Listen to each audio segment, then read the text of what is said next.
नमस्कार, आपका इस ऑनलाइन क्लास में स्वागत है। मेरा नाम मुकेश है।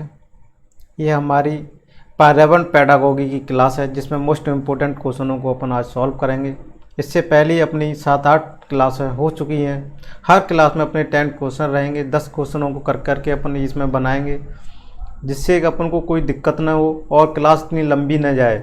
इसलिए अपने इसको क्या बनाया जाएगा, 10-15 मिनट की इस वीडियो को बनाया जाएगा। और मैं आशा करता हूँ आप इस वीडियो को शुरू से लगाकर लास्ट तक देखिएगा। और मेरा टारगेट है 100 से ऊपर, यानी इसमें इतनी टेस्ट सीरीज अपने 100 से ऊपर मैं पढ़ाऊँगा या टेस्ट सीरीज कराऊँगा जो कहीं भी आपको कहीं भी किसी भी यूट्यूब चैनल पर शायद इतना मिले या फ्री ऑफ कॉस्ट कोई भी पढ़ाए। मैं फ्री ऑफ कॉस्ट आपको इतनी टेस्ट सीरीज करा दूंगा। जितने सारे बुकों के कलेक्शन थे मैं सारे बुकों के कलेक्शन आपको मैं करा दूंगा, जिससे भी कोई प्रॉब्लम भविष्य में आपको नहीं होने वाली है। और मैं इससे एक्स्ट्रा भी क्वेश्चन कराऊंगा जिससे भविष्य में और भी आपको कोई भी क्वेश्चन मेरे क्वेश्चन से बाहर नहीं जा पाए कोई भी एग्जाम में। ये मुख्यतः क्लास सी-टेट, एम-पी-टेट और री-टेट और सी-टेट 2020 को ध्यान में रखते हुए मैंने बनाई है, जिसमें वर्ग 3 के लिए है जो अपने अक्सर पर्यावरण शिक्षण शास्त्र के क्वेश्चन पूछे जाते हैं। तो देखो, सबसे पहला अपना क्वेश्चन है, भारत में किस आयोग ने, देखो भारत में किस आयोग ने प्राथमिक स्तर पर एकीकृत उपागम के रूप में सामाजिक पर्यावरण अध्ययन के महत्व को स्वीकार किया। भारत में किस आयोग ने प्राथमिक स्तर पर एकीकृत उपागम के रूप में सामाजिक पर्यावरण अध्ययन के महत्व को स्वीकार किया? तो है विश्वविद्यालय अनुदान आयोग। कौन सा है?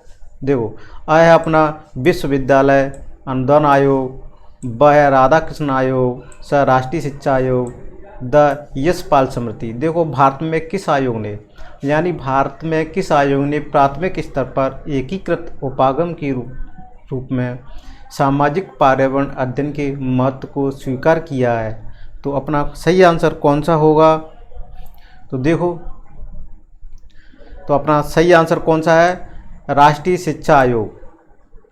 तो भारत में किस आयोग ने प्राथमिक स्तर पर एकीकृत उपागम के रूप में सामाजिक पर्यावरण का अध्ययन को महत्व स्वीकार किया है? तो राष्ट्रीय शिक्षा आयोग। अपन को इसको ध्यान रखना है। तो चलो अगले क्वेश्चन है अपना देखो दूसरा क्वेश्चन क्या कहता है, इसको ध्यान से पढ़ो अपन। देखो दूसरा क्वेश्चन क्या कहता है, बालक के सर्वांगीण विकास के लिए भौतिक विज्ञान एवं जैविक पर्यावरण विषयों का अन्य विषयों से सहसंबंध होना चाहिए। क्वेश्चनों को ध्यान से पढ़ो, क्वेश्चन क्या कहता है उस हिसाब से अपन को चलना है, ठीक है ना। तो बालक के सर्वांगीण विकास के लिए क्या दिया हुआ है? बालक के सर्वांगीण विकास के लिए, बालक के सर्वांगीण विकास के लिए भौतिक विज्ञान एवं जैविक पर्यावरण विषयों का अन्य विषयों से सहसंबंध होना चाहिए। कौन सा सहसंबंध होना चाहिए वो ऑप्शन देखते हैं अपन। तो देखो, कौन सा सहसंबंध होना चाहिए? बालक के सर्वांगीण विकास के लिए भौतिक विज्ञान एवं जैविक पर्यावरण विषयों का अन्य विषयों से सहसंबंध होना चाहिए। क्या होना चाहिए? छात्रों का दृष्टिकोण विस्तृत बन जाता है। बालक के सर्वांगीण विकास के लिए भौतिक विज्ञान एवं जैविक पर्यावरण विषयों का अन्य विषयों से सहसंबंध होना चाहिए। छात्रों का दृष्टिकोण विस्तृत बन जाता है। छात्र सभी विषयों को महत्वपूर्ण मानता है। छात्र, सी वाला ऑप्शन है, छात्र संचित ज्ञान के लिए नए ज्ञान का संबंध जोड़ता है। द उपरोक्त सभी। तो देखो इसमें कौन सा आंसर सही होगा अपना? तो इसमें सही आंसर होगा द उपरोक्त सभी। ये अपना सही आंसर है। अगला क्वेश्चन है अपना 3 वाला, करके सीखने पर आधारित विधि है। करके सीखने पर आधारित विधि कौन सी है? ये अपने सारी विधियाँ होंगी तभी अपन इसको ऑप्शन को लगा सकते हैं, अंतर नहीं लगा सकते। करके सीखने पर आधारित विधि है, कौन कौन सी है? देखो ऑप्शन दिया हुआ है, व्याख्यान विधि है, वाद विवाद विधि है, प्रयोजना विधि है, समस्या समाधान विधि है। तो अपना आंसर कौन सा होगा इसमें? तो देखो, करके सीखने पर आधारित विधि कौन सी होगी? अपनी प्रयोजना विधि होगी। ये अपना सही आंसर है। 4 क्वेश्चन की तरफ चलते हैं। चिड़ियाघर का उपयोग पर्यावरण अध्ययन की जिस विधि में किया जाता है, चिड़ियाघर का उपयोग पर्यावरण अध्ययन की जिस विधि में किया जाता है वो किस में किया जाता है? चिड़ियाघर का उपयोग पर्यावरण अध्ययन की किस विधि में किया जाता है? देखो किस है ये, किस विधि में यहाँ पर कहा जाएगा, ठीक है ना। किस विधि में किया जाता है, चिड़ियाघर का उपयोग पर्यावरण अध्ययन की किस विधि में किया जाता है? क्या प्रयोग प्रदर्शन की विधि में किया जाता है, या अन्वेषण, या पर्यटन, या प्रायोजना?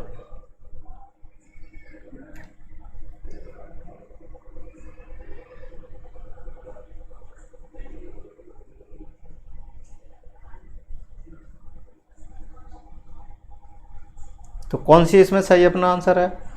अपना सही आंसर है पर्यटन। अगला प्रश्न है अपना, भौतिक व जैविक पर्यावरण शिक्षण की जानकारी एक शिक्षक को सहायता करती है। क्या सहायता करती है?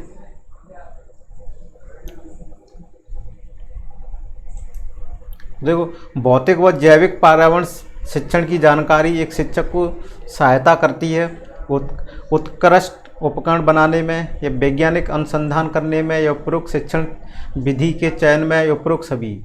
भौतिक व जैविक पर्यावरण शिक्षण की जानकारी एक शिक्षक को सहायता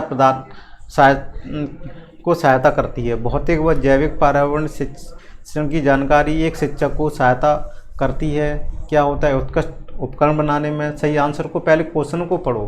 क्वेश्चन क्या कहता है? देखो, भौतिक व जैविक पर्यावरण शिक्षण, भौतिक व जैविक पर्यावरण शिक्षण की जानकारी एक शिक्षक को सहायता करती है। किस में सहायता करती है?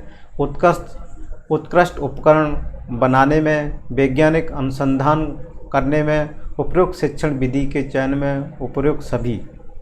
कौन सा ऑप्शन सही होगा इसमें? तो इसमें अपना सही आंसर है उपयुक्त सभी वाला। अगला प्रश्न है अपना, छोटी कक्षाओं के लिए एक श्रेष्ठ विधि है। तो छोटी कक्षाओं के लिए श्रेष्ठ विधि कौन सी है? क्या खोज विधि है? छोटी कक्षाओं में तो खोज विधि हो ही नहीं सकती, ये अपना आंसर गलत है। देखो, अपने इसमें ऑप्शन में कौन कौन सी ऑप्शन अपन गलत कर सकते हैं, पहले तो वो ऑप्शन देखने हैं। छोटी कक्षाओं में भाषण विधि भी अपन ज़्यादातर नहीं कर सकते, उनमें इतनी सोच समझ नहीं है। भाषण विधि, वाद विवाद भी छोटे बच्चे कहाँ करे जाते हैं छोटी कक्षाओं के लिए। यहाँ क्या है? छोटी कक्षाओं के लिए। तो कहानी विधि, अपन छोटे बच्चों को विचारों कहानी सुनाते हैं, कहानी सुना के उन कक्षाओं के लिए श्रेष्ठ विधि है। कहानी सुना के उनको लिए कौन सी विधि है? कहानी विधि, जिससे अपन बच्चों को पढ़ाते हैं, कहानी सुनाते हैं, जिससे जो श्रेष्ठ विधि कौन सी है? कहानी विधि है अपनी। अगला क्वेश्चन है, एनसीएफ 2005 के अनुसार प्रायोगिक कार्यों द्वारा बालक के, एनसीएफ 2005 के अनुसार प्रायोगिक कार्य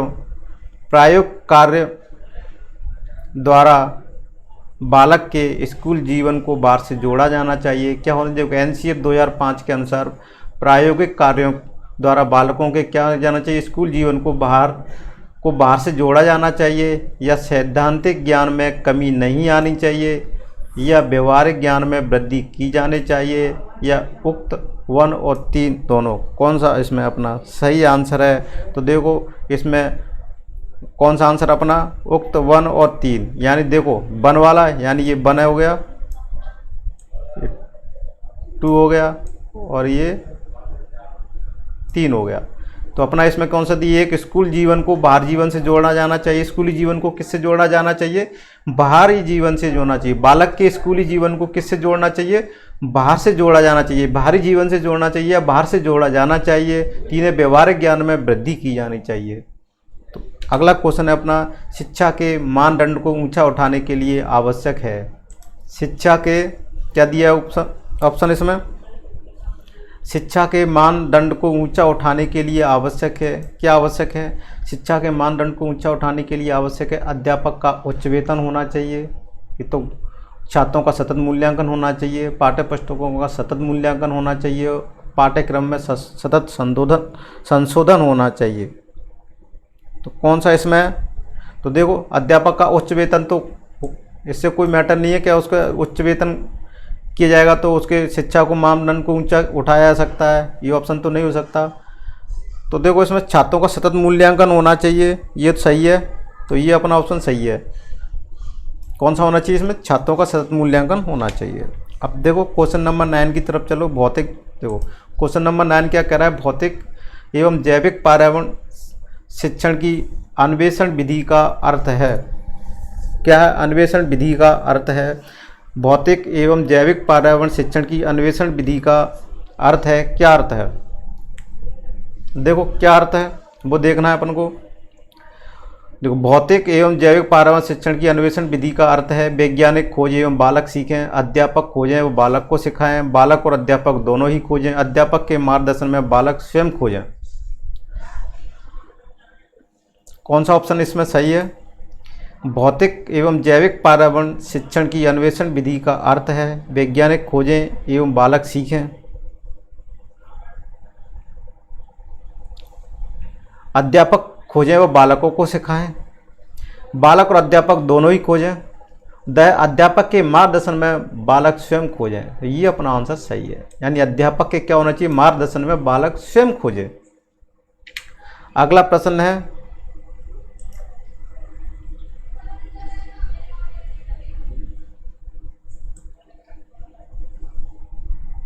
देखो अगला प्रश्न क्या कहता है? भौतिक एवं जैविक पर्यावरण अध्ययन को पाठ्यक्रम में रखने का मूल उद्देश्य क्या है? भौतिक एवं जैविक पर्यावरण अध्ययन को पाठ्यक्रम में रहने का मूल उद्देश्य क्या है? विज्ञान शिक्षण की जानकारी है या प्रायोगिक विज्ञान की जानकारी है? सब ऑप्शन है, यानी सी वाला पर्यावरणीय अध्ययन के साथ अन्य विषयों की जानकारी है, और डी ऑप्शन है भौतिक शक्तियों का जीवन भर पड़ने वाले प्रभावों का वैज्ञानिक व सत्यापन। कौन सा आंसर इसमें सही है?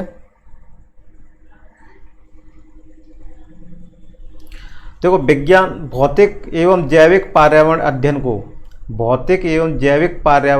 को पाठ्यक्रम में रखने का मूल उद्देश्य क्या है? पहले क्वेश्चनों को ध्यान से पढ़ो। क्वेश्चन कहता क्या है, क्वेश्चन का अर्थ क्या है, क्वेश्चन सेंस क्या है, क्वेश्चन पूछना क्या चाह रहा है, तभी अपन ऑप्शन की तरफ चलें। अपन क्वेश्चन को एग्जाम में एक बार, दो बार, तीन बार पढ़ लेना चाहिए, उसके बाद अपन को उसके ऑप्शन पर जाना चाहिए। तो क्वेश्चन क्या कहता है? भौतिक एवं जैविक पर्यावरण, क्या है? भौतिक एवं जैविक पर्यावरण अध्ययन को पाठ्यक्रम में रखने का मूल उद्देश्य क्या है? विज्ञान शिक्षण की जानकारी या प्रायोगिक विज्ञान की जानकारी या पर्यावरणीय अध्ययन के साथ अन्य विषयों की जानकारी, भौतिक शक्तियों का जीवन भर पड़ने वाले प्रभावों का वैज्ञानिक अध्ययन व सत्यापन। तो अपना ये आंसर इनके कंपैरिजन में अ ब स यानी ए और बी सी के कंपैरिजन में डी ऑप्शन अपन को सही सटीक बैठता है। तो अपना आंसर कौन सा हो जाएगा? भौतिक शक्तियों का जीवन भर पड़ने वाले प्रभावों का वैज्ञानिक अर्थ एवं सत्यापन। तो अपने 10 क्वेश्चन हो गए। हर क्वेश्चन अपन 10-10 क्वेश्चनों को करेंगे। तो मैं आशा करता हूँ आपको ये वीडियो कैसा लगा। आप मेरे कमेंट्स बॉक्स में ज़रूर लिखिएगा, टाइप कीजिएगा। और अगर आप मेरे इस फेसबुक पेज पर नए हों और आज मेरे यूट्यूब चैनल पर भी आप नए हों तो कृपया करके मेरे यूट्यूब चैनल को सब्सक्राइब कीजिएगा और बेल आइकन को भी पुश कीजिएगा, जिससे आपको पूरे नोटिफिकेशन, मेरी पूरी क्लास का नोटिफिकेशन आपको मिल सके, जिससे आपको कोई भी क्लास मेरी मिस नहीं हो सके। और आप फेसबुक पेज पर आप नए हैं तो आप उसको फॉलो और लाइक करना ना भूलिएगा। Thank you for watching this video.